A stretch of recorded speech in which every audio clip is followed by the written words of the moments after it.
Publié par Black Mask Studios aux États-Unis, Never Go Home arrive en France chez Glénat Comics. Duncan et Madison sont deux ados un peu plus mal dans leur peau que la moyenne, et pour cause, ils possèdent des pouvoirs hors du commun. Après avoir provoqué un drame faisant d'eux des hors-la-loi, ils décident de fuir, mais pourront-ils échapper à leurs démons bien longtemps? Véritable road movie violent et nourri à la pop culture, Never Go Home n'y va pas de main morte et pousse ses héros dans le retranchement. Alliant le thème du mal-être adolescent à quelques twists parfois attendus mais pas trop mal placés, cette série est un bon divertissement prenant et bien mené. Never Go Home est donc une chouette découverte que je vous conseille pour changer de vos lectures habituelles.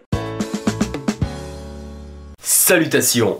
Moi, aujourd'hui, je vais te parler du tome 8 de Injustice, les dieux sont parmi nous.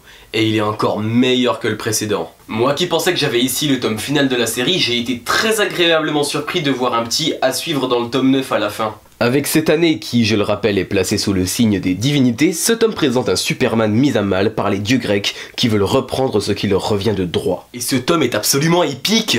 On y retrouve un super scénar comme d'hab et un tas de batailles à foison tout le long du tome comme seul Tom Tyler sait les faire. Il se passait tellement de trucs épiques, c'est pour ça que j'avais cru à un dernier tome moi. Ce bouquin m'a comblé, des dessins également toujours au top, bref, n'abandonnez pas cette série, continuez là. Allez, salut.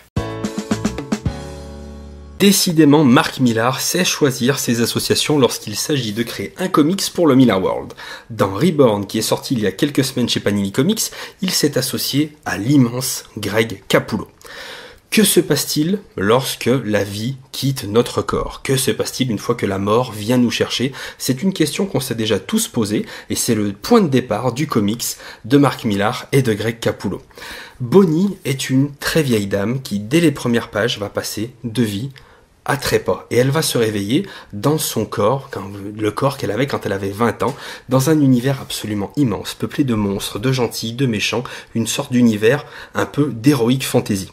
Et c'est le point de départ de ses aventures. C'est un nouveau monde qui s'ouvre à elle, elle va devoir le découvrir et certainement se battre. Mais ça, je vous laisserai le découvrir. Ce que j'ai particulièrement apprécié dans ce bouquin, c'est le pitch, c'est le point de départ, l'idée de ce récit, nous proposer une vision de ce qui peut se passer après la mort. C'est une question, voilà, comme je vous le disais tout à l'heure, qu'on s'est tous déjà posé. J'ai trouvé que ce point de départ était véritablement intéressant. L'univers est immense, il est génial, et mis en lumière par l'immense Greg Capullo. Ce que je regrette un tout petit peu, c'est qu'il y a des idées qui sont véritablement fortes, vraiment intéressantes, mais qui sont un petit peu trop rapidement évacuées à mon goût. Est-ce que ce comic aurait mérité un développement un petit peu plus grand? Peut-être en plusieurs tomes, je le crois, mais je suis certain que c'est un comics qui pourra ravir et les fans de Mark Millar et les fans de Greg Capullo, et puis ceux qui veulent se poser la question de ce qu'il y a éventuellement après la mort.